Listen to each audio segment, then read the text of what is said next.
The room was suffocating, the air thick with tension and the faint scent of aged paper. I sat in a stiff-backed chair, my fingers gripping the edges so tightly that my knuckles turned white. My name is Clara Bennett, though at this moment, it felt like even that simple identity had been stripped away from me. Across the table, my sister Evelyn sat poised, her perfect posture and serene smile making her look every bit the heiress she now was. The lawyer cleared his throat for what felt like the 100th time, but no amount of throat clearing could soften the blow of what he'd just said. $20 million, he repeated, as if the words weren't already carved into my brain. To Evelyn Bennett, to be used in any way she sees fit. His voice droned on about trust funds, investments and properties, but all I could hear was the deafening roar of betrayal pounding in my ears. Then came the final dagger, and to Clara Bennett, a letter. A letter. Not money. Not property. Not even a token gesture to acknowledge whatever love or effort they might have once pretended to feel for me. A goddamn letter. I reached out mechanically when the envelope was slid across the table, my hands trembling slightly as I held it. It was sealed with wax, an antique flourish that screamed my parents' obsession with appearances. Inside, written in my father's sharp, angular handwriting, were just 3 short sentences. Clara, you've always had spirit. Use it. Go earn your own. That was it. No explanation. No apology. Just those cold, biting words, words that somehow managed to cut deeper than anything else they'd ever done to me. Earn my own? As if I hadn't spent years trying to prove myself worthy of their approval, only to be met with indifference at best and outright disdain at worst. And now here I was, sitting in the shadow of their willful cruelty, while Evelyn basked in the glow of their favoritism. Evelyn shifted in her seat, drawing my attention back to her. She glanced up briefly, meeting my gaze with an expression that was equal parts pity and smug satisfaction. That look, it was one I'd seen countless times before. Growing up, Evelyn had always been the golden child, the one who could do no wrong. Perfect grades, perfect manners, perfect everything. Meanwhile, I was the rebel, the disappointment, the one who couldn't conform to their rigid expectations. But this wasn't just favoritism anymore. This was something darker, more deliberate. This was punishment. The lawyer wrapped up the formalities, his tone clipped and professional as he gathered the documents. Evelyn stood gracefully, smoothing down her designer dress before turning to me. Well, she said softly, almost sweetly, this should give you some motivation, shouldn't it? Motivation. The word hung in the air like a challenge, and I clenched my jaw to keep from snapping back at her. Instead, I forced a tight-lipped smile onto my face. Yeah, I replied, my voice low and steady despite the storm raging inside me. Something like that. As we left the office together, side by side but worlds apart, I couldn't help but replay the events of the past hour in my mind. How had it come to this?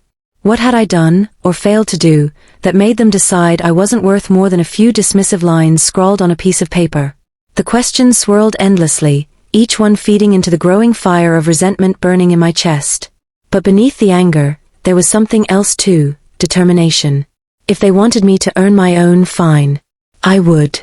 But not because they told me to, not out of some twisted sense of obligation. No, I would do it for myself. To show them, and Evelyn, and everyone else who doubted me, that I didn't need their money or their validation to succeed. And maybe, just maybe, along the way, I'd find a way to make them regret ever underestimating me. The days following the will reading passed in a blur of restless nights and simmering frustration. I threw myself into work, pouring every ounce of energy I had into my small graphic design business. It wasn't much, just a modest studio tucked away in a quiet corner of the city, but it was mine. Every project, every client, every late night spent hunched over my laptop became a chance to prove myself. To prove them wrong. Still, no matter how busy I kept myself, the memory of that day lingered like a shadow I couldn't shake. It haunted me during quiet moments, creeping into my thoughts when I least expected it. I tried to tell myself it didn't matter, that their opinion of me didn't define my worth. But deep down, I knew better. Their rejection stung because it confirmed everything I'd feared about myself, that I wasn't enough. Not smart enough, not obedient enough, not anything enough. It wasn't until a week later, when I ran into Evelyn at a charity gala, that things truly began to shift. She looked stunning, of course, draped in an emerald green gown that shimmered under the chandelier lights. Her presence commanded attention, drawing admiring glances from everyone around her. When she spotted me across the room, she raised an eyebrow, then sauntered over with the kind of confidence only someone born into privilege could possess. "Clara," she greeted me, her voice dripping with faux warmth. "I didn't expect to see you here." "I could say the same," I shot back, forcing a polite smile. "Though I suppose these kinds of events are right up your alley now." She chuckled lightly, the sound grating against my nerves. "Touché. But honestly, I'm surprised you came. Aren't you supposed to be earning your own somewhere?" Her words hit their mark, and I felt a familiar surge of irritation rising in my chest. "Funny," I said dryly. "I didn't realize attending a gala required a $20 million inheritance." Her smile faltered for just a fraction of a second, but she recovered quickly. "Oh, don't be bitter, Clara. You know Mom and Dad always meant well. They just wanted to push you to reach your potential." "Push me?" I echoed incredulously. "Evelyn, they practically disowned me in front of a room full of strangers. Don't pretend like this was some kind-hearted life lesson." For a moment she hesitated, her mask slipping just enough to reveal a flicker of uncertainty. But then she straightened, her composure returning as swiftly as it had vanished. "Maybe so," she admitted. "But you can't deny it's working, can you? Look at you, so determined, so driven. Isn't that what you've always wanted? To stand on your own 2 feet without anyone holding your hand." Her words struck a nerve, partly because they rang uncomfortably true. Ever since the reading, I'd thrown myself into my work with a newfound intensity, determined to carve out a life for myself without relying on anyone else. But hearing Evelyn frame it as some kind of victory for our parents felt like salt being rubbed into an open wound. "You don't get it," I muttered, shaking my head. "This isn't about proving anything to them.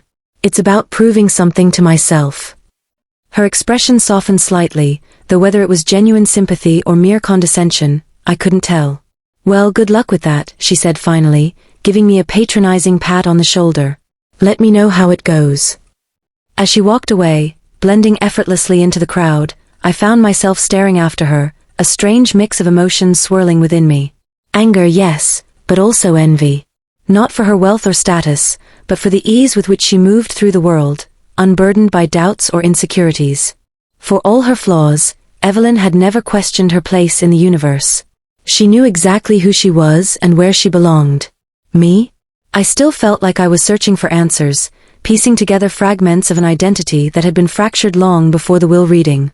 And yet, standing there amidst the glittering opulence of the gala, I realized something important. I didn't want to be like her. I didn't want to live a life defined by inherited privilege or parental approval. I wanted to build something real, something earned through hard work and resilience. That realization sparked something inside me, a flicker of hope perhaps, or maybe just stubborn defiance. Whatever it was, it gave me the strength to push forward, to keep fighting for the life I deserved. Because even though the road ahead seemed daunting, I knew one thing for certain: I wouldn't let them break me. Not my parents, not Evelyn, not anyone. Over the next few weeks, I threw myself into my work with renewed vigor, taking on projects that stretched my skills and challenged my creativity.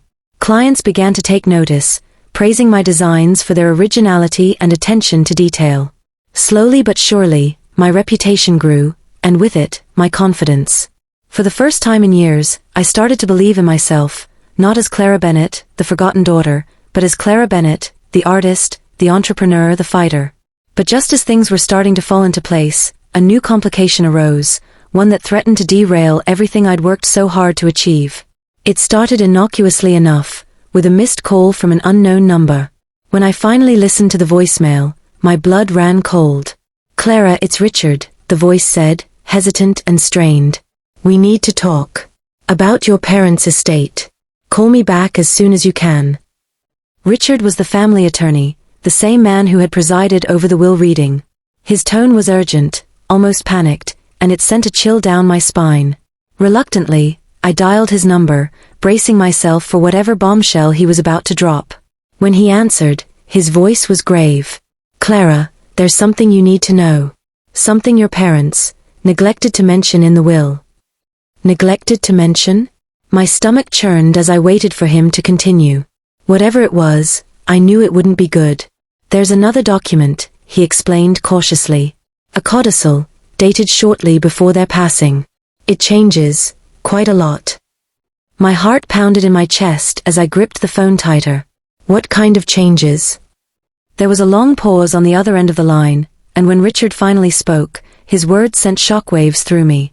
It seems your parents left specific instructions regarding the distribution of certain assets. Assets tied directly to the family legacy. Family legacy. The phrase echoed in my mind, heavy with implication. My parents had always been obsessed with preserving their image, their wealth, their influence. If they'd gone to such lengths to amend the will, it could only mean one thing: they hadn't finished punishing me yet. What does it say? I demanded, my voice barely above a whisper. Richard hesitated again, as if choosing his words carefully. It's complicated, Clara. But essentially, it ties your future to Evelyn's success. Or rather, your lack thereof. My breath caught in my throat. What are you talking about? He sighed deeply. According to the codicil, any significant financial gain you achieve within the next 5 years will automatically transfer to Evelyn. In essence, they've ensured that your efforts will benefit her, not you. The room spun around me as his words sank in. They hadn't just disinherited me, they'd engineered a system designed to sabotage me at every turn. No matter how hard I worked, no matter what I accomplished, it would all go to Evelyn in the end. It was a cruel twist, a final act of control meant to keep me tethered to their expectations, their judgment, their disdain. Tears pricked at the corners of my eyes, but I blinked them back fiercely. I refused to cry over this, not again, not for them. Instead, I felt a spark of something else igniting within me, rage. Pure, unbridled fury. They thought they could manipulate me, humiliate me, strip me of everything I'd fought for. But they underestimated one crucial thing, my resolve. Thank you for letting me know, I said evenly, though my voice trembled with suppressed emotion. I'll figure out my next move. As I ended the call, I leaned back in my chair, staring blankly at the ceiling. The weight of what I'd just learned pressed down on me, threatening to crush me beneath its enormity. But instead of succumbing to despair, I found myself focusing on one singular thought. They may have set the rules, but I would play the game my way. If they wanted a fight, they were going to get one. The days that followed were a blur of sleepless nights and frantic strategizing. I couldn't let this codicil dictate my life, but neither could I ignore it. My parents had always been masters of manipulation, weaving their control into every aspect of my existence. This was just another thread in the intricate web they'd spun around me. But if there was one thing I'd learned from years of being underestimated, it was how to find loopholes where others saw only walls. I started by digging deeper into the legalities of the situation. Richard, despite his loyalty to the family, seemed genuinely conflicted about delivering such devastating news. When I pressed him for details, he reluctantly admitted that the codicil wasn't as ironclad as it appeared. There were ambiguities, phrases left open to interpretation, clauses that hinged on subjective definitions of success and financial gain. It wasn't much, but it was enough to give me hope. Armed with this knowledge, I reached out to an old acquaintance, Mia Torres, a sharp-witted corporate lawyer who specialized in estate disputes. We'd crossed paths years ago during a freelance project, and while we weren't close, she owed me a favor, or at least that's what I told myself when I called her. To my relief, she agreed to meet. Mia listened intently as I laid out the situation, her brow furrowing deeper with each revelation. By the time I finished, she was shaking her head in disbelief. "Your parents really did a number on you, didn't they?" she said, her tone equal parts sympathy and admiration. "But here's the thing, Clara, this isn't just about money. This is about power. And if you want to take it back, you're going to have to think bigger than they did." Her words struck a chord, resonating with the simmering defiance I'd been nursing since the will reading. "What do you mean?" I asked cautiously. She leaned forward, her eyes gleaming with determination. "You've spent your whole life playing by their rules, letting them define your worth. But now? Now you have nothing left to lose. So instead of fighting them on their terms, why not flip the script entirely? Make them regret ever doubting you." Her suggestion lingered in my mind long after our meeting ended. Flip the script. The idea was terrifying and exhilarating. For so long, I'd allowed my parents' expectations to shape my decisions, my ambitions, even my sense of self-worth. What would happen if I stopped caring what they thought? If I stopped trying to prove myself to them and focused instead on building something entirely my own? The answer came to me unexpectedly, during a late-night brainstorming session in my studio.